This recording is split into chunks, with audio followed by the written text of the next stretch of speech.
சிவ அன்பேசுவ மரக்கட்டளையில் பயணித்தது நண்பர்களுக்கு இனிய வணக்கம். இன்றைய சிறப்பு விருந்தினராக வந்திருக்கும் ஜான்சி மேடம் அவர்களை குடும்ப சார்பாக மேடம் நீங்க டாபிக் சொல்லி ஸ்டார்ட் பண்ணலாம். Very good evening to everyone. So இன்னைக்கு நம்ம என்ன டாபிக் பார்க்க போறோம் அப்படின்னா mental healing, strong mind, peace life. So நம்ம வந்து யூஸ்வலாக வந்து எல்லாருமே ஃபிசிக்கல் ஹெல்த்துக்கு கொடுக்குற இம்பார்ட்டன்ஸ் மென்டல் ஹெல்த்துக்கு நம்ம கேர் எடுக்கிறது இல்லை. எல்லாருமே நம்ம பிபி சுகர் செக் பண்றோம், எல்லாமே இது பண்றோமா இருந்துச்சு. எனக்கு ஒரு ஸ்ட்ரெஸ்ஸா இருக்கு, நான் கொஞ்சம் டிப்ரெஸ்டா இருக்கேன், இல்லை எனக்கு வந்து எனக்கு எதுக்கு எடுத்தாலும் என்னால எனக்கு கோவம் வருது. ஸோ இந்த மாதிரி விஷயங்களை நம்ம கேர் பண்றதே இல்லை. நம்ம போன்ல பேட்டரி சார்ஜ் பண்றதுக்கு மறக்காம இருக்கிறோம், ஆனா நம்ம மைண்டை வந்து ரீசார்ஜ் பண்றதுக்கு எப்பவுமே மறந்துடுறோம். ஸோ எப்பவுமே வந்து நம்ம ஸ்ட்ராங் மென்டல் ஹீலிங் அப்படிங்கிறது வந்து என்னன்னா, நம்ம மைண்ட் நம்ம எந்த ஒரு சேலஞ்சஸ் வந்தாலும் நம்ம அதை எடுத்துக்கணும். ஸோ அப்படி இருந்தாதான் நம்ம வந்து பீஸ்ஃபுல்லா ஒரு லைஃப் இருக்க முடியும். ஸோ மென்டல் ஹீலிங்னா என்ன? ஃபர்ஸ்ட் வந்து ஹீலிங் அப்படின்னா ப்ராப்ளம் இல்லாம இருக்கணும் அப்படிங்கிறது கிடையாது. எந்த ஒரு எமோஷன்ஸா இருந்தாலும் அதை நம்ம எப்படி வந்து ஹெல்த்தியா நம்ம ப்ராசஸ் பண்றோம் அப்படிங்கிறது தான். ஃபார் எக்ஸாம்பிள் அன்ஹீல்டு மைண்ட் அப்படின்னா என்னன்னா, ரொம்ப வருஷமா கோவமா இருக்கிறது, ஓவர் திங்க் பண்ணிட்டே இருக்கிறது, பழைய விஷயங்கள் எல்லாமே கேரி பண்ணிட்டு இருக்கிறது. அதுக்கப்புறம் ஏதோ ஒரு விஷயம் நடக்குது அப்படின்னா ரெஸ்பாண்ட் பண்ணாம உடனே ரியாக்ட் பண்றது. ஸோ இந்த மாதிரி இருக்கிறது எல்லாம் தான் அன்ஹீல்டு மைண்டோட ஒரு எக்ஸாம்பிள்ஸ்னு சொல்லலாம். மென்டல் ஹீலிங்னா பாஸ்ட் மறக்கிறது இல்லை, நம்ம பாஸ்ட் வந்து ப்ரெசென்ட்டை கண்ட்ரோல் பண்ண விடாம இருக்கிறது தான் வந்து மென்டல் ஹீலிங் அப்படிங்கிறது. அண்ட் ஸ்ட்ராங் மைண்ட் அப்படின்னா எமோஷன்ஸே இல்லாம இருக்கக்கூடாது, கோவம் வரக்கூடாது, அழுக வரக்கூடாது, சோகப்படக்கூடாது அப்படிங்கிறது கிடையாது. ஸோ என்னவா இருந்தாலும் அதை வந்து ஹேண்டில் பண்ண கத்துக்கணும். ஸோ நமக்கு ஒரு நம்ம ஒரு விஷயத்துல நம்ம ஸ்ட்ரெஸ்ஸே ஆகுறோம் அப்படின்னாலும் அதை நம்ம எப்படி ஹேண்டில் பண்றோம், எமோஷன்ஸ் வருது அப்படின்னா நம்ம அதை எப்படி ரெகுலேட் பண்றோம், ஒரு சேஞ்ச் வருது, ஒரு லைஃப் டிரான்சிஷன்ஸ் வருது, நம்ம அதுக்கு எப்படி அடாப்ட் பண்றோம், நம்ம நெகட்டிவான சுச்சுவேஷன்ஸா இருந்தா கூட நம்ம அதுல இருந்து எப்படி வெளியே வரும் அப்படிங்கிறது. ஃபார் எக்ஸாம்பிள், ஒரு 2 பேர் ஒரே மாதிரி ப்ராப்ளம்ஸ் தான் ஃபேஸ் பண்ணலாம். ஒருத்தர் வந்து அந்த ப்ராப்ளம் அந்த மாதிரி ஒரு இன்சிடென்ட் நடந்தா பிரேக் டவுன் ஆயிடுவாங்க, இன்னொருத்தர் அது ஒரு சேலஞ்சா எடுத்து அதுல இருந்து லேர்ன் பண்ணிட்டு க்ரோ பண்ண கத்துப்பாங்க. ஒரே ப்ராப்ளம் தான் 2 பேரோட லைஃப்லயும் நடந்திருக்கும், பட் ஆனா 2 பேரும் அதை ஹேண்டில் பண்றது டிஃப்ரெண்டா இருக்கும். ஸ்ட்ராங் மைண்ட்னா ப்ராப்ளம் இல்லை அப்படின்னு அர்த்தம் கிடையாது, ப்ராப்ளம் இருந்தாலும் நம்மள பிரேக் பண்ணாம இருக்கிறது தான். ஃபார் எக்ஸாம்பிள், இப்போ நமக்கு ஒரு ஸ்ட்ரெஸ் வருது அப்படின்னா நம்ம யூஸ்வலா எப்படி ஹேண்டில் பண்ணுவோம்? நார்மலா இப்போ வந்து நம்ம ஆஃபீஸ்ல ஒரு ஸ்ட்ரெஸ் இருக்குன்னு வச்சுக்கோங்களேன், அதை நம்ம வீட்டு அந்த மைட் பி அந்த இடத்துல ஆஃபீஸ்ல ஹேண்டில் பண்ண முடியல, சொல்ல முடியல அப்படின்னா நம்ம அதை என்ன பண்ணுவோம், எங்க கொண்டு வந்து காமிப்போம், வீட்டில் இருக்கவங்க கிட்ட காமிப்போம். ஸோ எவ்ரிடே அந்த மாதிரி ஸ்ட்ரெஸ்ஸை வந்து வீட்டில் கொண்டு வந்து காமிச்சிட்டே இருக்கோம்னா அந்த வீட்டில் இருக்கவங்களுக்கு என்ன ஆகும், இவருக்கு நம்ம மேல வந்து அக்கறை இல்லையோ, கோவம் நம்ம என்ன பண்ணாலும் பிடிக்கிறது இல்லையோ அப்படிங்கிறது இருக்கும். ஆனா அது இல்லை, எனக்கு நான் ஆஃபீஸ்ல இருந்து நான் கோவமா வரேன், எனக்கு ஸ்ட்ரெஸ்டா இருக்கு, நான் அதை கொண்டு வந்து இங்க ஒருத்தர் கொட்டுறது. ஸோ அங்க ஹேண்டில் பண்ணாம நம்ம எமோஷன்ஸ் சப்ரஸ் பண்றது எந்த அளவுக்கு தப்போ, அதே மாதிரி வெளியே இருக்க கோவத்தை வீட்டுல இருக்கவங்க கிட்ட காமிக்கிறதும் தப்பு தான். அப்போ அந்த வீட்டுல இருக்கவங்க கிட்ட அந்த கோவத்தை அங்க சப்ரஸ் பண்ண எமோஷன்ஸ் எங்க காமிக்க கூடாது அப்படின்னா நம்ம என்ன பண்ணலாம்? அப்போ அந்த இடத்துலயே நமக்கான ஸ்பேஸை கிரியேட் பண்ணணும். இப்போ மேனேஜர் சொல்றது நம்மளுக்கு பிடிக்கலையா, இல்ல யாரோ ஒருத்தர் நமக்கு வந்து நம்மளோட இதை யூஸ் பண்ணிட்டே இருக்காங்க, நமக்கான கிரெடிட்ஸ் கிடைக்கலையா, அப்போ அந்த இடத்துல நம்ம ஸ்டெப் அப் பண்ணி எனக்கு நம்ம பவுண்டரிஸை கிரியேட் பண்றது, இல்ல நீ பண்றது தப்பு அப்படின்னு நமக்கான பவுண்டரிஸை போட்டுக்கிறது, நம்ம வந்து ஸ்ட்ராங்கா நமக்காக நின்று பேசுறது, இந்த மாதிரி விஷயங்கள் ஆஃபீஸ்ல பண்ண ஆரம்பிச்சோம் அப்படின்னா வீட்டுக்குன்னு வரப்போ அந்த ப்ராப்ளம்ஸை கேரி ஓவர் பண்ண மாட்டோம். ஸோ இந்த மாதிரி ஒவ்வொரு இதுக்குமே இப்போ எமோஷன்ஸ் நம்ம கோவம் வருதுன்னா அப்போ அந்த கோவம் எப்பப்பெல்லாம் படுறோம், அந்த கோவத்தை நம்ம எப்படி ரெகுலேட் பண்ணலாம். அப்போ அந்த கோவம் வரப்ப எல்லாத்துக்குமே கோவம் அப்படிங்கிறது வருது, எல்லா விஷயத்துக்குமே நம்ம கோவம் வருது இல்லை. ஆனா கோவம் வந்தாலும் தப்புன்னு சொல்ல முடியாது, பட் கோவத்தை நம்ம எப்படி ரியாக்ட் பண்றோம், கோவத்தை வந்துச்சு ஒரு இன்சிடென்ட் நடக்குது நம்ம கோவம் படுறோம் அப்படிங்கிறத விட அந்த கோவத்துல நம்ம எப்படி ரியாக்ட் பண்றோமா, நம்ம ரெஸ்பாண்ட் பண்றோமா, அது அப்ரோப்ரியேட்டான இடத்துல நம்ம கோவத்தை காமிக்கிறோமா, இதெல்லாம் தான் வந்து ஒரு ஸ்ட்ராங்கான ஒரு எனக்கு நான் வந்து மென்டலி ஸ்ட்ராங்கா இருக்கேன் அப்படின்னா அப்போ வந்து நம்ம தப்பான இடத்துல நம்மளோட கோவத்தை காமிக்கிறதோ, தப்பான இடத்துல நம்ம வந்து பர்ஸ்ட் அவுட் ஆகுறதோ இருக்கக்கூடாது. எந்த இடத்துல எந்த எமோஷன் காமிக்கணுமோ அந்த இடத்துல அளவோடு காமிக்கணும். ஏன் நிறைய பீப்புள் வந்து மென்டலி வந்து நம்ம ஸ்ட்ரகிள் ஆகும், அப்படின்னு பார்த்தா மெயினா வந்து நம்ம என்ன சொல்லணுமோ அந்த எமோஷன்ஸை வந்து சப்ரஸ் பண்ணிட்டே இருக்கும். அதுக்கப்புறம் இவங்க நம்மளை ஜட்ஜ் பண்ணிடுவாங்க அப்படிங்கிறது இருக்கும். அண்ட் தென் சைல்ட்ஹுட் எக்ஸ்பீரியன்ஸ், சின்ன வயசுல இருந்து நம்ம பேரண்ட்ஸ் வளர்த்துன விதம், நம்ம வந்து ஃபேஸ் பண்ண விஷயங்கள், இது எல்லாம் சேர்ந்து நம்ம இது பண்றது. அண்ட் தென் ரிலேஷன்ஷிப், அது வந்து ஹஸ்பண்ட் ஒய்ஃபா இருந்தாலும் சரி, பேரண்ட்ஸ் கூட இருந்தாலும் சரி, இல்ல ஆஃபீஸ்ல இருக்க ஒரு ரிலேஷன்ஷிப்பா இருந்தாலும் சரி, அந்த ரிலேஷன்ஷிப்னால வர stress. And then work pressure. And then இப்போ நம்ம எல்லாம் ஃபாஸ்ட் மூவிங் வேர்ல்ட்ல இருக்கனால நமக்கான எமோஷனல் சப்போர்ட் கொடுக்கறதுக்கான ஸ்பேஸே இல்லாம போயிடுது. அப்போ அந்த எமோஷனல் சப்போர்ட் கிடைக்க வேண்டிய இடமே இல்லை. ஸோ அந்த எமோஷனல் சப்போர்ட் லேக் ஆகுறதுனாலையும் இந்த மாதிரி நம்ம ஸ்ட்ரகிள் பண்ணிட்டு இருக்கோம். நம்ம ஒரு எமோஷனை வந்து நம்ம சப்ரஸ் பண்ண எந்த ஒரு விஷயத்தையுமே நம்ம வந்து உடனே நம்ம காமிக்கணும். பட் ஆனா காமிக்காம நம்ம சப்ரஸ் பண்ண என்ன ஆகும், சைலண்டா நம்ம சஃபர் பண்ண ஆரம்பிச்சிடும். ஒரு ஒரு பயம் நம்ம எக்ஸ்பிரஸ் பண்ண நம்ம பயமா இருக்கு அப்படின்னா நம்ம சைலண்டாவே நம்ம சஃபர் பண்ணிட்டு இருக்கோம். ஒரு இடத்துல வந்து நம்ம வந்து ஒரு மேனேஜர் வந்து நம்மள வந்து தான் பேசிட்டு இருக்காங்க அப்படிங்கிறப்போ, இல்ல நான் பண்ண முடியாது, நான் கரெக்டா தான் பண்ணிருக்கேன், நம்மளால சொல்ல முடியல அப்படின்னா அந்த இடத்துல நம்ம சைலண்டாவே சஃபர் ஆயிட்டோம். ஸோ நம்ம வந்து ப்ராக்டிக்கலி வந்து நம்ம மென்டல் ஹீலிங்லாம் நம்ம இது பண்ணணும், நம்ம வந்து கொஞ்சம் ஸ்ட்ராங்கா இருக்கணும் அப்படின்னு பார்த்தா என்ன பண்ணலாம்? ஸோ எனக்கு கோவம் வருது, பயம் இருக்கு அப்படின்னா, அப்போ அந்த ஒரு எமோஷன்ஸ் வருது அப்படின்னா அதை அக்னாலேஜ் பண்ணுங்க. எனக்கு ஆமா, எனக்கு கோவம் வருது, எனக்கு பயமா இருக்கு, எனக்கு பதட்டமா இருக்கு அப்படிங்கிறத அக்செப்ட் பண்ணாதான் நம்ம அடுத்தது நம்ம என்ன பண்ண போறோம். இந்த கோவமா இருக்கு அப்படின்னா கோவத்தை நம்ம எப்படி ஹேண்டில் பண்ண போறோம், பயம் இருக்குன்னா அந்த பயத்தை நம்ம எப்படி ஃபேஸ் பண்ண போறோம். அப்புறம் நம்ம பயமா இருக்குன்னு அக்செப்ட் பண்ணாதான் ஓகே, இந்த பயம் இருக்கு, நம்ம இன்னும் ஸ்ட்ராங்கா இருக்கிறதுக்கு நம்ம என்ன பண்ணுவோம், நம்மள ஸ்ட்ரென்தன் பண்ணிக்கிறதுக்கு என்ன பண்ணுவோம்னு பார்ப்போம். இல்லையே எனக்கு பயமே இல்லையே அப்படின்னு நம்ம இது பண்ணிட்டு இருந்தோம் அப்படின்னா நம்ம எப்படி நம்ம ஸ்ட்ரென்தன் பண்றது, நம்ம எப்படி டெவலப் ஆகுறது. அண்ட் தென் நம்ம வந்து அப்போ நம்ம எமோஷன்ஸை வந்து என்ன எமோஷன் இருக்கோ நம்ம அதை அக்செப்ட் பண்ண கத்துக்கணும். அது என்ன நெகட்டிவா இருந்தாலும் சரி, பாசிட்டிவா வந்து அக்செப்டன்ஸ் வருதுன்னு வந்தா மட்டும்தான் அந்த இடத்துல ஒரு சேஞ்ச் அப்படிங்கிறது வரும். அதே மாதிரி நம்ம எக்ஸ்பிரஸ் பண்ற எமோஷன்ஸை வந்து நம்ம ஹெல்தியா இது பண்ணலாம். இப்போ நம்ம வந்து நமக்குள்ளேயே வந்து எமோஷன்ஸை டம்ப் பண்ணி வைக்காம நம்ம ஒரு ட்ரஸ்டடான ஒரு பர்சன் கிட்ட பேசணும். நம்ம ஃப்ரெண்டா இருக்கலாம், ஃபேமிலி மெம்பரா இருக்கலாம், இல்ல ஒரு மென்டரா இருக்கலாம். இந்த மாதிரி யாரும் ஒரு ட்ரஸ்டடான ஒரு பர்சன் கிட்ட பேசுறது. அப்படி இல்லை அப்படின்னா கவுன்சிலிங் எடுக்கிறது. இல்லை அப்படின்னா ஒரு சில டைரி எழுதுற ஹேபிட்ஸ் இருக்கும், அதாவது ஜேர்னலிங் அப்படிம்பாங்க. ஸோ இந்த மாதிரி ஜேர்னலிங் பண்றது. அதுக்கப்புறம் நம்மளோட மைண்டை ஹெல்த்தியா வச்சுக்கக்கூடிய ஒரு சில ஹேபிட்ஸ் என்ன அப்படின்னா, தூக்கம் கரெக்டான டைமுக்கு தூங்குறது, and then adequate physical movement, mindfulness, breathing அப்படிம்பாங்க. ஸோ நம்ம எவ்வளோ நேரம் தூங்குறோமோ, நம்ம எவ்வளோக்கு எவ்வளோ தூங்குறோமோ கரெக்டான டைம், அதுக்குன்னு ஒரு நாளைக்கு நான் 12 மணி நேரம் தூங்குறேன் அப்படிங்கிறது இருக்கக்கூடாது. 7 to 8 hours அப்படிங்கிறது அடிக்வேட் ஸ்லீப் டைம். ஸோ அந்த டைம் நம்ம தூங்குறோமா அப்படிங்கிறத பார்க்கணும். ஸோ அதுக்கப்புறம் பிசிக்கல் மூவ்மெண்ட், நம்ம வந்து ஐடியலா ஒரு ஒர்க் ஸ்பேஸ்ல நான் எப்பவுமே உட்காந்துட்டே இருப்பேன் அப்படிங்கிற மாதிரி ஒர்க்கா இருக்கக்கூடாது. அந்த அப்படி ஒர்க் நமக்கு இருக்கு அப்படின்னா அப்போ நம்ம வந்து பிசிக்கல் மூவ்மெண்ட்டுக்கு எக்ஸசைஸ்க்கு நம்ம ஒரு டைம் அப்படிங்கிறத அலோகேட் பண்ணிக்கணும். ஸோ அப்படி நம்ம அலோகேட் பண்ணும்போது நம்ம பிசிக்கல் எக்ஸசைஸோ இல்லை வாக்கிங்கோ சம்வேர் ஏதோ ஒரு ஹேபிட்ஸ் பிசிக்கல் மூவ்மெண்ட்ஸ்க்கு இது பண்ணும்போது தான் நமக்கான நம்மளை ஸ்ட்ரெஸ் ஃப்ரீயா வச்சுக்கக்கூடிய ஹார்மோன்ஸோ நம்மளை நல்லா வச்சுக்கக்கூடிய ஹார்மோன்ஸோ செக்ரேட் ஆகும். அண்ட் தென் மைண்ட்ஃபுல்னஸ், நம்ம எந்த ஒரு விஷயத்த மைண்ட்ஃபுல்னஸ் அப்படிங்கிறது பெருசு பெரிய விஷயங்கள் விட என்ன செஞ்சாலும் அந்த இடத்துல ப்ரெசென்ட்ல ஒரு ஃபோக்கஸ் இருக்கிறது. ஸோ ஃபார் எக்ஸாம்பிள் ஒரு காஃபியே குடிச்சா கூட எத்தனை பேர் அந்த காஃபில சுகர் இருக்கா, சூடு இருக்கா, இல்லை எந்த அளவுக்கு டிகாஷன் இருக்குன்னு பார்த்துட்டு குடிக்கிறோம். எல்லாம் ஓடுற அவசரத்துக்கு டப்புன்னு குடிச்சிட்டு தான் போறோம். அப்படி இல்லாம நம்ம ஒரு காஃபி கப்ல எடுத்து குடிக்கிறோமா, அந்த காஃபி கப் என்ன சைஸ்ல இருக்கு, எவ்வளவு சூடுல இருக்கு, காஃபி ஆறி இருக்கா, சூடா இருக்கா, சர்க்கரை இருக்கா, கசப்பா இருக்கா, இல்ல லைட்டா இருக்கா, எல்லாம் நோட் பண்ணி அந்த ப்ரெசென்ட் மூமெண்ட்ல ஃபோக்கஸ் பண்ணி இது பண்றதுதான் அந்த மைண்ட்ஃபுல்னஸ். ஸோ இப்போ சிம்பிளா நான் எல்லா இடத்துலயும் எப்படி மைண்ட்ஃபுல்னஸ் பண்றது எனக்கு தெரியலையே அப்படின்னா, நம்ம சாப்பிடுற சாப்பாடு, நம்ம குடிக்கிற தண்ணியில இருந்து அது என்ன மாதிரி டெக்ஸ்சர்ல இருக்கு அதுல ஃபோக்கஸ் பண்ணி எடுத்துட்டு வருது, அதுவே ஒரு மைண்ட்ஃபுல்னஸ் தான். அதுக்கப்புறம் நம்ம ஐடியா உட்கார்ந்து இருப்போம், அந்த டைம்ல உட்காந்து மொபைல் பார்க்காம என்ன பண்ணலாம், பிரீதிங். அந்த நம்ம எப்பவுமே பிரீத் பண்ணாம இருக்க போறது இல்லை யாருமே. அப்போ அந்த பிரீத் பண்ணும்போது எப்படி போகுது, நம்ம இன்ஹேல் பண்றப்போ ஆக்சிஜன் நம்ம ஏர் வந்து மூக்கலியா எடுக்கிறோம். ஸோ எங்கெல்லாம் பாஸ் ஆகுது, நம்ம வயிற்றுல போகுது, நம்ம வயிறு பெருசாகுது, சின்ன சின்ன மூச்சு இழுத்து விடுறப்போ பெருசாகுது, வெளியே வர்றப்போ சின்னதாகுது. ஸோ இந்த மூமெண்ட்ஸ் எல்லாம் அப்சர்வ் பண்ணிட்டு இருக்கிறப்போ ஸோ இதுவுமே இந்த மாதிரி ஒரு 5 minutes இருக்கும் அப்படின்னா ஸோ இதுவும் வந்து அந்த பிரீதிங் தான். ஸோ நெக்ஸ்ட் வந்து மெயினா என்ன அப்படின்னா, நம்ம நிறைய இடத்துல என்னால செய்ய முடியும் அப்படிங்கிறத விட எனக்கு செய்ய பிடிக்கல, என்னால செய்ய முடியாது அப்படின்னா அந்த இடத்துல நோ அப்படிங்கிறது. அது வந்து ஒர்க்கா இருக்கலாம், இல்ல வந்து நீங்க ஒருத்தருக்கு செய்ய வேண்டியதா இருக்கலாம். என்னவா இருக்கட்டும், நோ மீன்ஸ் நோ அப்படிங்கிறது பழகணும். உங்களோட என்னால எனக்கு பிடிக்கல, நான் இன்னொருத்தருக்காக நான் பிடிக்காத ஒண்ணு சமைச்சிட்டு செய்யறேன் அப்படிங்கிறது எப்பவுமே இருக்கக்கூடாது.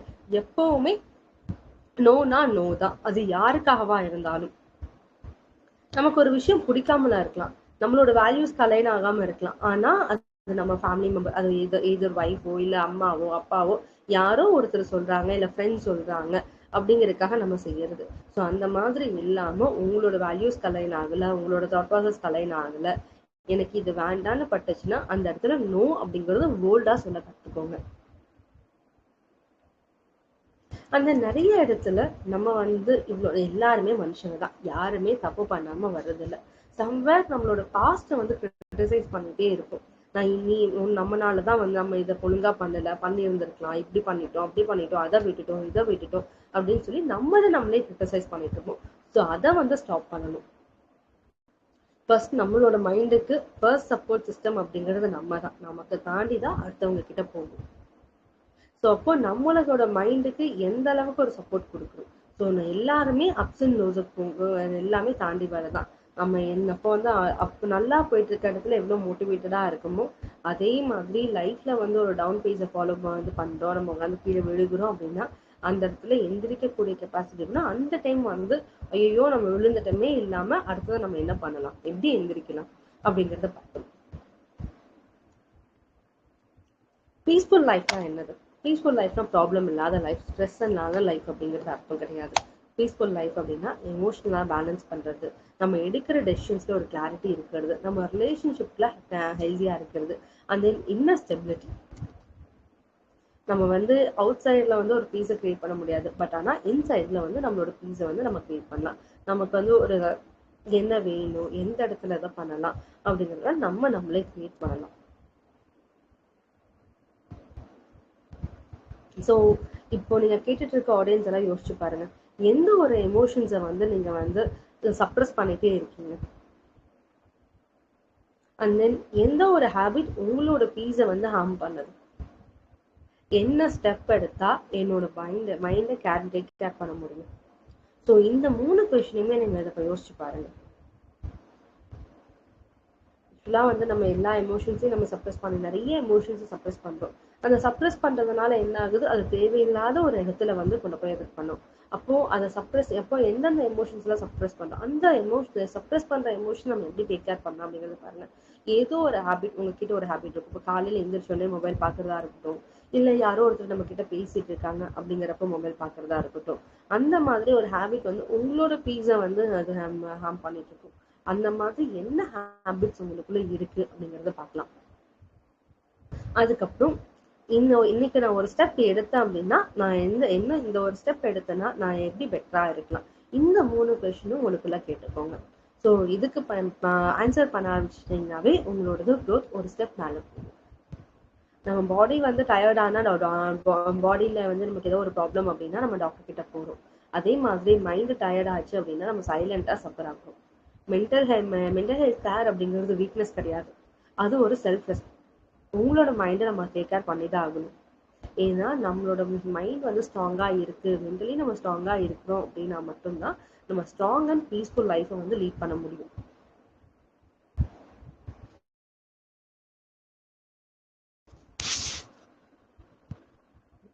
அண்ட் தென் யூஸ்வலா எல்லாருமே மார்னிங் எந்திரிச்சதும் வந்து ஒரு ஹேபிட் இருக்கும் நமக்கு, ஒரு கெட்ட ஹேபிட் என்னன்னா நம்ம வந்து காலையில எந்திரிச்சதும் மொபைல் பாக்குறது. அந்த ஹேபிட்ஸ் யார் யாருக்கெல்லாம் இருக்கு? இப்போ இந்த மாதிரி ஒரு ஹேபிட் காலையில எந்திரிச்சோடனே நம்ம மொபைல் பாக்குறோம் அப்படின்னா அது என்ன பண்ணணும்ல, காலையில எந்திரிச்சதும் ஒரு ஸ்கிரீனுக்குள்ள ஒரு லூப் வந்து போகுது. அப்போ நம்ம எந்திரிச்சோடனே நம்ம வந்து எந்திரிச்சோடனே கொஞ்சம் காமா நமக்கான ஆக்டிவிட்டிஸை பண்ணி நம்ம டே ஸ்டார்ட் பண்றப்ப எப்படி இருக்கும், இல்ல காலையில எந்திரிச்சோடனே ஒரு அல்காரிதம்குள்ள போறோம், அங்க 4 பேர் போடுற ரீல பாக்குறோம், இல்ல அதுக்குள்ள பார்த்துட்டு நம்ம அது அப்போ ஃப்ரீ ஆஃப் போய் காய்ச்சோட எந்திரிக்கும், அப்ப எந்திரிச்சா நம்ம டே எப்படி போகும். அதுக்கு பதிலாக காலையில எந்திரிச்சதும் மொபைல் பார்க்காதீங்க. ஸோ ஒரு கொஞ்ச நாள் உங்க ஆஃபீஸ் போடுறீங்க, இல்லை கிளம்புறீங்க, உங்க பிஸ்னஸ் பார்க்குறீங்க, என்ன ஒரு விஷயமா இருந்தாலும் அதை முடிச்சது ஒரு எந்திரிச்சதுல இருந்து ஒரு 2 hours வரைக்குமே மொபைல் யூஸ் பண்ணாம இருந்து பாருங்களேன். ஒரு 1 வீக் இதை ட்ரை பண்ணி பாருங்க. எப்படி இருக்குது, என்ன சேஞ்ச் ஆகுது அப்படிங்கிறத பாருங்க. மார்னிங் எந்திரிச்சு ஒரு 2 hours மொபைல் யூஸ் பண்ணாமையும், ஈவினிங் நைட் படுக்கிறதுக்கு முன்னாடி ஒரு 2 hours மொபைல் யூஸ் பண்ணாமையும் ட்ரை பண்ணி பாருங்க. ஸோ கண்டிப்பா உங்களோட லைஃப்ல நிறைய சேஞ்சஸ் இருக்கும். நிறைய இடத்துல வந்து நம்ம மென்டல் ஹீலிங் அப்படிங்கறது வந்து பாக்குறப்ப என்னன்னா, நம்மளோட பாஸ்ட மறக்கணும், நம்ம சோகமே ஆகக்கூடாது, எல்லா டைம்லயுமே நம்ம பாசிட்டிவா இருக்கணும் அப்படிங்கிறாங்க. கண்டிப்பா அப்படி இருக்க முடியாது. ஸோ அது வந்து மென்டல் ஹீலிங் அப்படிங்கிறது கிடையாது. மென்டல் ஹீலிங்னா நம்மளோட ஓன் எமோஷன்ஸை எப்படி அண்டர்ஸ்டாண்ட் பண்றோம். நமக்கு ஒரு பெயினே இருக்கு, அந்த பெயினை நம்ம எப்படி ப்ராசஸ் பண்றோம். ஏதோ ஒரு விஷயம் நடக்குது அப்படின்னா நம்ம வலிக்காம இருக்காதுல்ல, வலிக்கத்தானே செய்யும். இப்ப கீழே விழுந்தா அடிபட்டா நமக்கு வலிக்குது.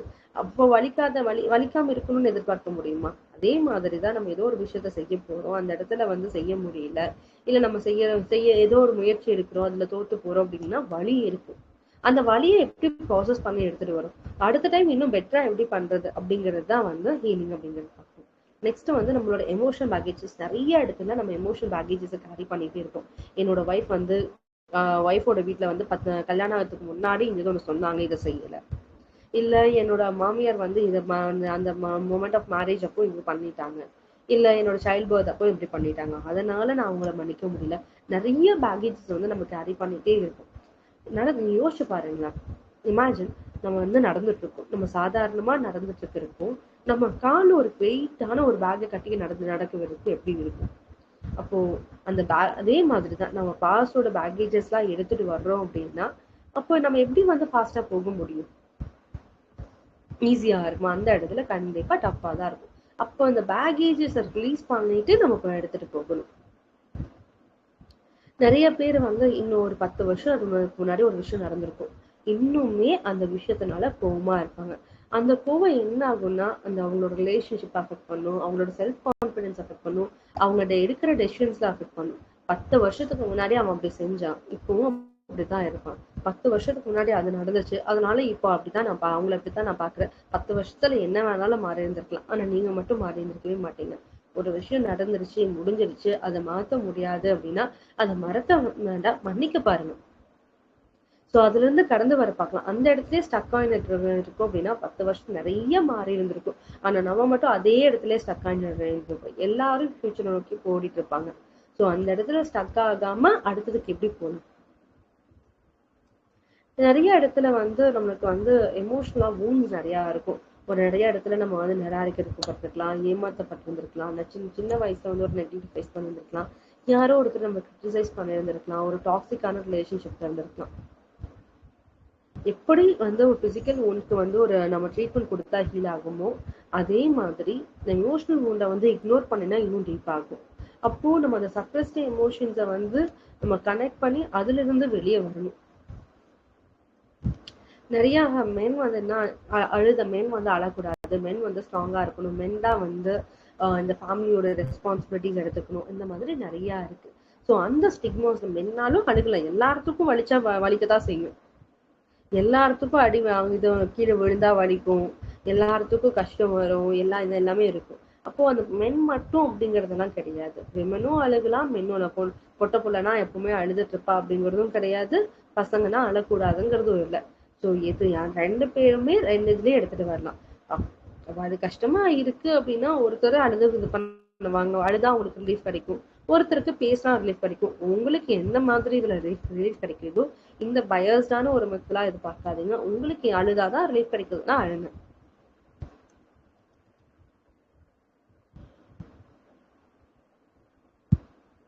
ஸோ நிறைய இடத்துல நீ அழக்கூடாது அப்படின்னு ஏன் அழக்கூடாது, நீ ஸ்ட்ராங்கா இருக்கணும் அப்படின்னு கேட்டுட்டே இருக்கிறதுனால நம்ம என்ன ஆகும், அந்த எமோஷன்ஸை ப்ராசஸ் பண்றதுக்கு பதிலாக நம்ம சப்ரஸ் பண்ண ஆரம்பிச்சிடறோம்.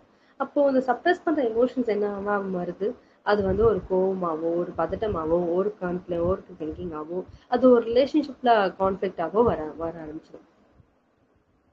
அந்த வந்து நிறைய இடத்துல நம்ம ஸ்ட்ராங்கா இருக்கணும் அப்படின்னா அந்த இடத்துல எமோஷன்ஸே வரக்கூடாது அப்படிங்கிறது ஒரு மெத்தா இருக்கு. அது அப்படி கிடையாது. நம்ம ஸ்ட்ராங்கா இருக்கணும், ஸ்ட்ராங்கான மைண்டா இருந்தா எமோஷன்ஸை கண்ட்ரோல் பண்றது இல்லை, எமோஷன்ஸை அண்டர்ஸ்டாண்ட் பண்றது. ஒரு ஸ்ட்ராங்கான மைண்ட் இருக்குன்னா அதுக்கு 4 குவாலிட்டிஸ் இருக்கு. ஃபர்ஸ்ட் வந்து என்னன்னா எமோஷனல் அவேர்னஸ். நம்ம என்ன ஃபீல் பண்றோம் அப்படின்னு இருக்கணும். அப்போ எனக்கு எரிச்சலா இருக்கு அப்படிங்கிறதுக்கு பதிலா அந்த இடத்துல வந்து உண்மையாலுமே நம்மளுக்கு வந்து ஸ்ட்ரெஸ் ஆயிருந்திருப்போம், இல்லை ஹர்ட் ஆயிருந்திருப்போம், இன்னும் நம்ம யாராச்சும் இக்னோர் பண்ண மாதிரி இருக்கும். அப்போ நம்ம என்ன ஃபீல் பண்றோம் அப்படிங்கிறத அட்ரஸ் பண்ண தெரியணும். நெக்ஸ்ட் வந்து எமோஷனல் ரெகுலேஷன். ஒரு விஷயம் நடந்ததுன்னா உடனே ரியாக்ட் பண்ணாம அந்த இடத்துல நம்ம எப்படி ரெஸ்பாண்ட் பண்ணலாம் அப்படின்னு பார்க்கணும். இப்போ ஒருத்தர் நம்மளை வந்து கிரிட்டிசைஸ் பண்றாங்கன்னு வச்சுக்கோங்க, அந்த இடத்துல நம்மளுக்கு கோவம் வரலாம், திருப்பி ஆர்கியூ பண்ணலாம். ஸோ இதெல்லாம் என்னது வீக் ரியாக்ஷன் அப்படிங்கலாம். ஸ்ட்ராங் ரியாக்ஷனா என்னன்னா அந்த இடத்துல பாஸ் பண்றது, அவங்களுக்கு காமா வந்து ரெஸ்பாண்ட் பண்றது, இதெல்லாம் ஸ்ட்ராங்கான ரியாக்ஷன்ஸ் அப்படிம்பாங்க. அடாப்டபிலிட்டி. லைஃப் வந்து எல்லா டைமுமே சேஞ்ச் ஆகிட்டே தான் இருக்கும். ஆனா ஸ்ட்ராங்கான மைண்ட் உள்ள பீப்புள் என்ன பண்ணுவாங்கன்னா என்ன ஒரு பிரேக் டவுனா இருந்தாலும் அதுல இருந்து ஈஸியா அடாப்ட் பண்ணிப்பாங்க.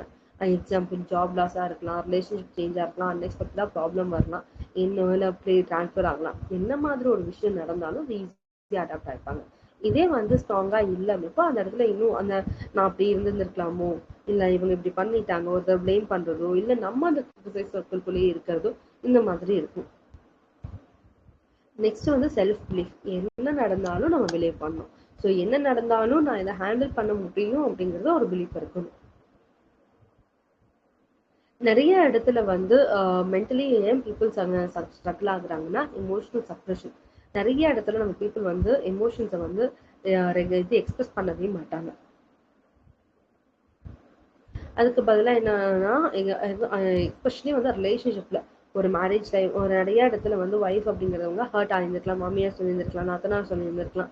ஆனா அதை எக்ஸ்பிரஸ் பண்ணாம அவங்களுக்குள்ளேயே வச்சுட்டு இருக்கப்ப என்ன ஆகும்னா அது ஹஸ்பண்ட் கிட்ட காமிக்கிறது. அப்படி இருக்கும்போது என்ன ஆகும்னா அது வந்து ஒரு டிஸ்டன்ஸ் கிரியேட் பண்ணுது, ஒரு ரெசன்மெண்ட்டை கிரியேட் பண்ணுது. அண்ட் தென் இன்னொரு விஷயம் என்னன்னா சோஷியல் கம்பேரிசன். அதுவும் இப்போ வந்து சோஷியல் மீடியாஸ் வந்துருச்சு. கையில எல்லாத்தோட கையிலயும் மொபைல் இருக்கு. எல்லாத்தையும் பாக்குறோம், தெரிஞ்சவங்க தெரியாதவங்க,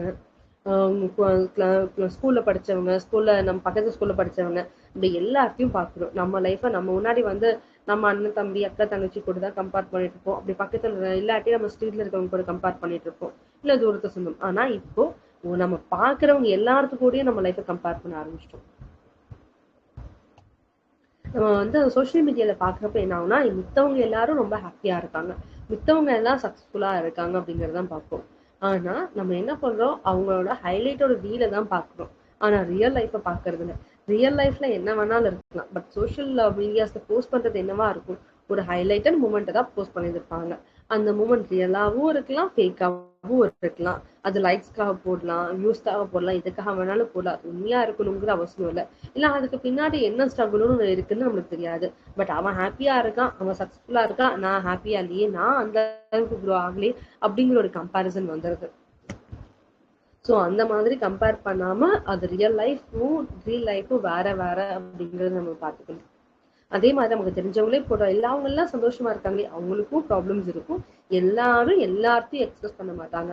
வெளியே நம்ம காமிக்கிறது எப்பவுமே நம்ம நல்லா இருக்கோம் அப்படிங்கிறது தான் காமிப்போம். அப்போ நம்ம வந்து ஒரு 10 போட்டோ எடுக்கிறோம், அது 10 போட்டோமா நம்ம போஸ்ட் பண்றோம் இல்லையே. எந்த போட்டோன்னு நம்ம அழகா தெரியுறோமோ, நம்ம கண்ணுக்கு எது அழகா தெரியுறோமோ அந்த போட்டோவை தான் போஸ்ட் பண்றோம். அதே மாதிரிதான் சோசியல் மீடியாலையும் என்ன அவங்க போஸ்ட் பண்றது எல்லாம் நல்லா இருக்கு, எது வந்து நல்லா இருக்கோ அதை மட்டும் தான் போஸ்ட் பண்ணுவாங்க.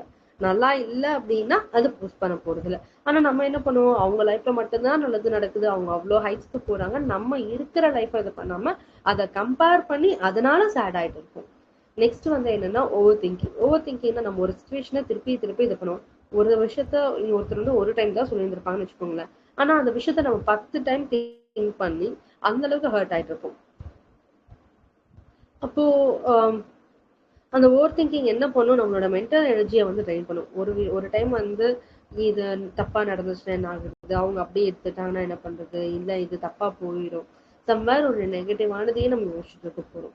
ஸோ இப்போ என்ன ஆகுது, நம்மளோட எனர்ஜி வந்து மென்டலி நம்மளோட எனர்ஜி வந்து ட்ரெயின் ஆகும். நெக்ஸ்ட் வந்து லேக் ஆஃப் எமோஷனல் சப்போர்ட். நிறைய பேர் வந்து யாருமே அண்டர்ஸ்டாண்ட் பண்ணிக்க மாட்டேங்கிறாங்க அப்படிங்கிறது இருக்கும். இந்த மாதிரி எமோஷனல் லோன்லியா இருக்காங்க அப்படின்னா அது கண்டிப்பா வந்து அவங்களோட மென்டல் ஹெல்த்தை டீப்பா அஃபெக்ட் பண்ணும். ஸோ நெக்ஸ்ட் வந்து ப்ராக்டிக்கலி நம்ம மென்டல் ஹீலிங்க்கு என்னெல்லாம் பண்ணலாம், நம்ம வந்து என்னெல்லாம் பண்ணலாம், நம்ம வந்து ஸ்ட்ராங்கா இருக்கணும் அப்படின்னா ஃபர்ஸ்ட் எமோஷன் முன்னாடி சொன்ன மாதிரி எமோஷன்ஸை அக்னாலேஜ் பண்ணணும். ஸோ அவேர்னஸ் வந்துருச்சு அப்படின்னாவே அதோட எமோஷனல் இன்டென்சிட்டியை வந்து நமக்கு கம்மி பண்ண ஆரம்பிக்கும். நெக்ஸ்ட் வந்து நம்மளோட எமோஷன்ஸை சேஃபாக எக்ஸ்பிரஸ் பண்ணுறது. நம்ம முன்னாடி சொன்ன மாதிரி ஜேர்னலிங்கோ, நம்ம ஒரு ட்ரஸ்டடான பர்சன் கிட்ட பேசுறதோ, கவுன்சிலிங்கோ, இல்லை கிரியேட்டிவான ஆக்டிவிட்டீஸ், நம்ம வந்து மியூசிக், ஆர்ட்ஸ், இந்த மாதிரி ஏதோ ஒரு ஆக்டிவிட்டி நம்ம பண்ணுறோம். ஸோ அன்எக்ஸ்பிரஸ்டு எமோஷன்ஸ் என்ன ஆகும்னா ஒரு ப்ரெஷ்ஷாக மாறிடும். அதுக்கு பதிலாக நம்ம எமோஷன்ஸை வந்து எக்ஸ்பிரஸ் பண்ண கற்றுக்கணும்.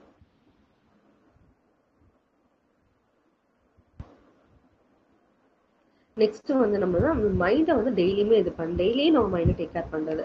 எப்படி நமக்கு வந்து ஒரு ஆஃபீஸ்க்கு ஒரு ரூட் இருக்கோ அதே மாதிரி நம்ம மைண்டை வந்து கிளியரா வச்சுக்கிறதுக்கும் ஒரு ரூட் இருக்கு.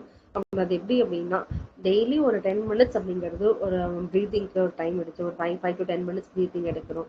அண்ட் தென் ஒரு ½ அன் ஹவர் வாக்கிங் போகிறோம், ஒரு 2 to 5 மினிட்ஸ் ப்ரே பண்ணுறோம். அதே மாதிரி நெகட்டிவ் கண்டென்ட்ஸை வந்து நம்ம ரெடியூஸ் பண்ணுறோம். ஃபார் எக்ஸாம்பிள் ஒரு நியூஸ் பேப்பரில் வந்து எடுத்தாவே ஃபுல்லாகவே நெகட்டிவ் கண்டென்ட்டாக வந்துட்டு இருக்குது, நியூஸ் சேனல்ஸ் வந்துட்டு இருக்குன்னா ஸோ அது இல்லாமல் வேற இதில் கொஞ்சம் பாசிட்டிவாக இருக்குது, அதை கொஞ்சம் நம்ம அதை பார்க்குறது ரெடியூஸ் பண்ணலாம். மைண்ட் அப்படிங்கிறது வந்து ஒரு கார்டன் மாதிரி தான்.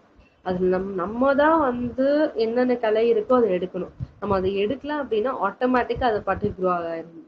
ஸோ எப்படி கலைக்கு வந்து நம்ம யாரும் வந்து விதைச்சு வர போறது இல்லை, அதே மாதிரி தான் நெகட்டிவ் தாட்ஸும் ஆட்டோமேட்டிக்காக வர ஆரம்பிச்சிடும். நமக்கு வேண்டாம் அப்படிங்கிறத நம்ம தான் ரிமூவ் பண்ணணும். அப்புறம் எல்லா பீப்புள் வந்து நம்ம ஏன் ரொம்ப எக்ஸாஸ்ட் ஆகுறோம் அப்படின்னா நமக்கு பவுண்டரிஸ் இல்லாதனால தான். யார் என்ன சொன்னாலும் செய்யறது, எல்லாத்துக்காகவும் செய்யறது. எல்லாத்துக்காகவும் செஞ்சா என்ன கிடைக்க போகுது? கண்டிப்பா எதுவும் நம்மளுக்கு ரிட்டர்ன்ஸ்ல வர போறது இல்லை. அப்போ நமக்கு என்ன வேணுமோ அதை செய்யலாம், என்ன வேண்டாமோ அதுக்கு நோ சொல்லணும். எல்லாத்துக்கும் எஸ்ஸும் சொல்லக்கூடாது, எல்லாத்தையும் என்னால முடியும்னு சொல்லக்கூடாது. எந்த இடத்துல எஸ் சொல்லணும், எந்த இடத்துல நோ சொல்லணும் அப்படிங்கிறது நமக்கு தெரிஞ்சிருக்கணும். எல்லாத்துக்கும் கைண்டா இருக்க பர்சன் நமக்கும் நம்ம ஃபேமிலியில இருக்கவங்களுக்கும் கைண்டா இருப்போமான கண்டிப்பா இல்லை. ஸோ எல்லா இடத்துலையும் நான் வந்து எப்பவுமே ஃபெயில் ஆகிட்டே தான் இருப்பேன், நான் I'm not better good enough அப்படிங்கிறது திருப்பி நம்மளோட நிறைய பேர்த்தோட மைண்ட்ல ஓட்டிட்டு இருக்கோம். அப்படி இல்லாம ஸோ நான் வந்து இப்போ லேர்ன் ஆகிட்டு இருக்கேன், நான் க்ரோ ஆகுறேன், நான் லேர்ன் பண்ணி நான் க்ரோ ஆகுறேன். இல்லை இது ஒரு டஃபர் ஸ்பேஸ் தான், நான் இதுல இருந்து நான் க்ரோ ஆயிடுவேன். ஸோ இந்த மாதிரி பாசிட்டிவான திங்ஸ் சொல்லும்போது நம்மளே ஆட்டோமேட்டிக்கா ஸ்ட்ராங் ஆக ஆரம்பிக்கிறோம். பீஸ்ஃபுல் லைஃப் அப்படிங்கிறது ஸ்ட்ரெஸ் இல்லாமல் ப்ராப்ளம் இல்லாமல் எல்லாம் பர்ஃபெக்டாக இருக்கணும் அப்படிங்கிறது கிடையாது. பீஸ்ஃபுல் லைஃப் அப்படின்னா ஒரு எமோஷனல் ஸ்டெபிலிட்டி இருக்கணும், நம்ம டெசிஷன்ஸ் எடுக்கிறது கிளாரிட்டி இருக்கணும், பேலன்ஸ்டான ரிலேஷன்ஷிப் இருக்கணும், இன்னர் காம்னஸ் இருக்கணும்.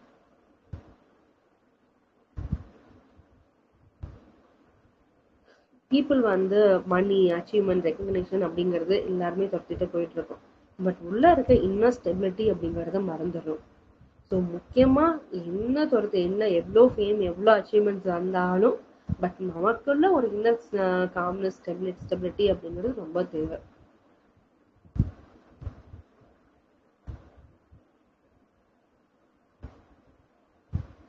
ஸோ நம்ம எப்படி வீட்டை டெய்லியும் க்ளீன் பண்ணுறோமோ அதே மாதிரி நம்ம மைண்டை க்ளீன் பண்ணுறதில்ல. மென்டல் ஹீலிங் அப்படிங்கிறது ஒரு வீக்னஸ் கிடையாது, இது ஒரு எமோஷனல் ரெஸ்பான்சிபிலிட்டி. ஸோ ஒரு சிலர் நேச்சுரலாகவே ஸ்ட்ராங்காக இருப்பாங்க, ஆனால் ஒரு சில இடத்துல நமக்கு வந்து ப்ராப்ளம்ஸ் இருக்கலாம், நம்மளால ஹேண்டில் பண்ண முடியாமல் இருக்கலாம், நமக்கு எக்ஸ்டர்னல் சப்போர்ட் தேவைப்படலாம். அப்படி ஒரு சப்போர்ட் தேவைப்பட்டுச்சுன்னா கோ ஃபார் இட். அது எந்த இடமா இருந்தாலும் சரி, அது ஒரு சேஃபான பிளேஸாக இருக்கணும். ஒரு கவுன்சிலிங்கோ இல்லை உங்களுக்கு இப்போ கவுன்சிலிங் போகிறது எல்லாம் வந்து ஒரு முன்னாடி மென்டலி இல்லாத பர்சன்ஸ் தான் போகணும் அப்படிங்கிறது ஒரு கருத்து இருந்துகிட்டே இருக்கு. அப்படி கிடையாது. நீங்களோ எல்லாருமே கவுன்சிலிங் போடலாம். இந்த இடத்துல டெசிஷன்ஸ் எடுக்க முடியல, நான் கன்ஃபியூஸ்டா இருக்கேன், என்னோட எமோஷன்ஸை வந்து நான் சப்ரஸ் பண்ணிட்டு இருக்கேன், என்னோட எமோஷன்ஸை ரெகுலேட் பண்ணணும், எந்த மாதிரி இஷ்யூஸா இருந்தாலுமே கவுன்சிலிங்க்கு போகலாம். ஸோ எப்படி நம்ம உடம்பு சரியில்லைன்னா டாக்டர்கிட்ட போகிறோமோ அதே மாதிரி நமக்கு வந்து மென்டலி ஒரு கிளாரிட்டி இல்லை, நம்ம எங்கேயோ ஒன்று பிரேக் டவுன் ஆகுறோம்னா இல்லை பேட்டர்ன்லேயே ஒரு லூப்லேயே சிக்கிட்டு இருக்கோம்னா அதை பிரேக் பண்ணுறதுக்கும் நம்ம கவுன்சிலிங் அப்படிங்கிறது எடுக்கலாம். மென்டல் ஹெல்த் கேர் எடுக்கிறது வீக்னஸ் கிடையாது, it's strength. Thank you everyone. Thank you so much. ஆக்சுவலா வந்து நீ சொன்ன டாபிக் அமேசிங்கான டாபிக். ஃபர்ஸ்ட் ஆஃப் ஆல் உங்களுக்கு நன்றி சொல்றேன் ஃபர்ஸ்ட். ஆக்சுவலா ஏன்னா எல்லாருக்குமே தேவைப்படுற விஷயம் தான் மென்டல் ஹெல்த்ன்றத வந்து என் வாய்ஸ் கேட்டுதான். தெளிவா இருக்கு சார், தெளிவா இருக்கு. Okay okay okay, on the way mental ஹெல்த்ன்றத வந்து பெரிய கூடாது. ஏன்னா நானே இருந்தாலும் ஒரு சில இடத்துல டவுன் ஆகும்போது எனக்கு தெரிஞ்ச சைக்காலஜிஸ்டோ யாருக்கும் ஒரு ஃபோன் பண்ணி டவுட் கிளியர் பண்ணுவேன். என்னால ஒரு ஸ்டாண்ட் எடுக்க முடியல. இப்போ எக்ஸாம்பிள் எப்படி சொல்றேன்னா, ஒரு விஷயத்த கிளியர் பண்ண முடியல நம்ம வந்து நானே அந்த விஷயத்துக்குள்ள போனா மட்டும்தான் நம்மளால கிளியர் பண்ண முடியும். ஒரு ட்ரஸ்டபுள் பர்சன் இருந்தா பிரச்சனை இல்லை, இல்லன்னு நம்ம வந்து தாராளமா எடுக்கலாம். ரொம்ப நல்லா இருந்தது கிளாஸ் ஆக்சுவலா. நீ thank you sir. Thank you so much. ஆக்சுவலா நிறைய விஷயம் ஷேர் பண்ணீங்க. ஆக்சுவலா வந்து இது மனநோய், ஆக்சுவலா வந்து ஒரு மனநலம் பாதிக்கப்பட்டவங்க தான் சைக்காலஜிஸ்ட் போகணும் அப்படின்றதுலாம் கிடையவே கிடையாதுன்ற விஷயத்த வந்து மித்த உடைச்சிருக்கீங்க. இதை உடைக்க வேண்டிய சப்ஜெக்ட் ஆக்சுவலா இந்த இந்த நிமிஷம் நம்மளுக்கு போயிட்டு தான் இருக்கு. டாப்ல இருக்கிறவங்களே வந்து யோசிக்கிறாங்க, ஒரு சைக்காலஜிஸ்ட் ஆனப்ப நான் அந்த விஷயத்த கேட்கணுமா, ஒரு லூப்ல சிக்கிட்டு சுத்துற ஆள் நான் நிறைய பேரை பார்த்திருக்கேன். எப்படி நான் சொல்றேன்னா, என்னோட டீம்லயே நான் பார்த்திருக்கேன், என்னோட பிசினஸ் கொலீக்லயே நான் பார்த்திருக்கேன். அப்படி இருக்கும்போது ரொம்ப சூப்பரான டாபிக். Thank you so much. ஆக்சுவலா ஒரு 2 நிமிஷம் லேட் ஆனதுக்கு சாரி. நீங்க எப்ப வந்துட்டு இருப்பீங்கன்னு நினைக்கிறேன். ஆக்சுவலா கொஞ்சம் வெளியே மாட்டிக்கிட்டேன். Thank you so much. Thank you sir. Thank you முடிச்சுக்கலாம். Okay sir.